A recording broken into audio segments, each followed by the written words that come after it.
ಹಾಂ, ಎಲ್ಲರೂ ಹೇಗಿದ್ದೀರಾ? ಚೆನ್ನಾಗಿದ್ದೀರಾ ಅಂತ ಬಯಸ್ತೀನಿ. ನನ್ನ ಯೂಟ್ಯೂಬ್ ಚಾನಲ್ಗೆ ಸುಸ್ವಾಗತ. ಮಂಗಳವಾರದಿಂದ ನಾನು ಇಲ್ಲಿ ಗಂಟ ವೀಡಿಯೋಗಳು ಹಾಕಿರಲಿಲ್ಲ. ಕಾರಣ ಏನು ಅಂತಂದರೆ, ನನಗೆ ಫಸ್ಟು ಚಾನ್ಸ್ ಸಿಕ್ತು. ಶಾರ್ಟ್ ಮುಗಿಸಿ ಸಣ್ಣ ಪಾತ್ರ ಸಿಕ್ಕಿದೆ, ಅದಕ್ಕೆ ಓಡ್ತಾ ಇದ್ದೀನಿ ನಾನು. ನೋಡಿ ಎಷ್ಟು ಬೇಗ ಎದ್ದು ಹೋಯ್ತಾ ಇದ್ದೀನಿ ಅಂದರೆ ನನಗೆ ಆಶ್ಚರ್ಯ.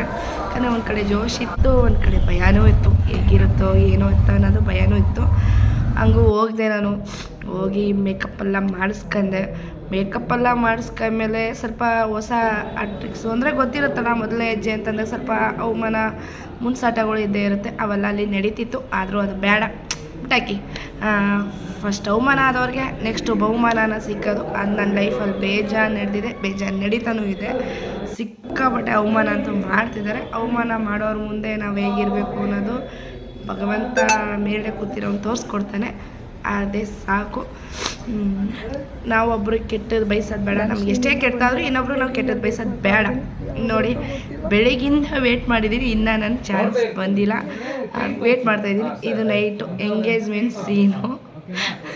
ಇಲ್ಲಿ ನೋಡಿ, ನಾನು ಎಷ್ಟು ನರ್ವಸ್ ಆಗಿ ವೀಡಿಯೋ ಮಾಡ್ತಿದ್ದೀನಿ ಅಂದರೆ ಸಿಕ್ಕಾಬಟ್ಟೆ. ಆದರೂ ಫುಲ್ ಒಂಥರ ಎಲ್ಲರೂ ಪ್ರತಾಪ್ ಸರ್ ಆಗಲಿ, ಪ್ರಸನ್ನ ಸರ್ ಆಗಲಿ ತುಂಬ ಸಪೋರ್ಟ್ ಮಾಡಿದ್ರು. ದೀಪಿಕಾ ಮೇಡಮ್ ಆಗಲಿ ತುಂಬ ಸಪೋರ್ಟ್ ಮಾಡಿದ್ರು. ನಿಮ್ಮ ಕೈಲಿ ಆಗುತ್ತೆ, ಮಾಡಿ ಮಾಡಿ ಮಾಡಿ ಅಂತ ಹೇಳ್ತಿದ್ರು. ಅವ್ರು ಒಂಚೂರು ಬೇಜಾರು ಮಾಡ್ಕೊತಿರ್ಲಿಲ್ಲ. ಅದರಲ್ಲಿ ನಮ್ಮ ಡೈರೆಕ್ಟ್ರ್ ಅಂತೂ ಒಂಚೂರು ಬೇಜಾರು ಮಾಡ್ಕೊತಿರಲಿಲ್ಲ. ನಮ್ಮನ್ನು ಅವ್ರ ಮನೆಯವರಾಗೆ ಟ್ರೀಟ್ ಮಾಡ್ಕೊಂಡು ಮಾಡಿದ್ರು. ತುಂಬ ಖುಷಿಯಾಯಿತು. ಫಸ್ಟು ಸ್ವಲ್ಪ ಭಯ ಇದ್ದಿದ್ದು, ಅವ್ರು ಯಾವಾಗ ಅವರು ಅಷ್ಟು ಜೋಶಲ್ಲಿದ್ದರು ಎಲ್ಲನೂ ಮರ್ತ್ಬಿಟ್ರು.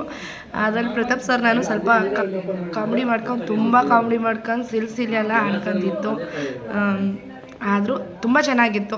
ನೋಡಿ, ಇಷ್ಟ ಆದರೆ ಲೈಕ್ ಮಾಡಿ, ಶೇರ್ ಮಾಡಿ, ಕಮೆಂಟ್ ಮಾಡಿ. ದಯವಿಟ್ಟು ಬಡವ ಮಕ್ಕಳನ್ನ ಬೆಳೆಸಿ. Thank you so much.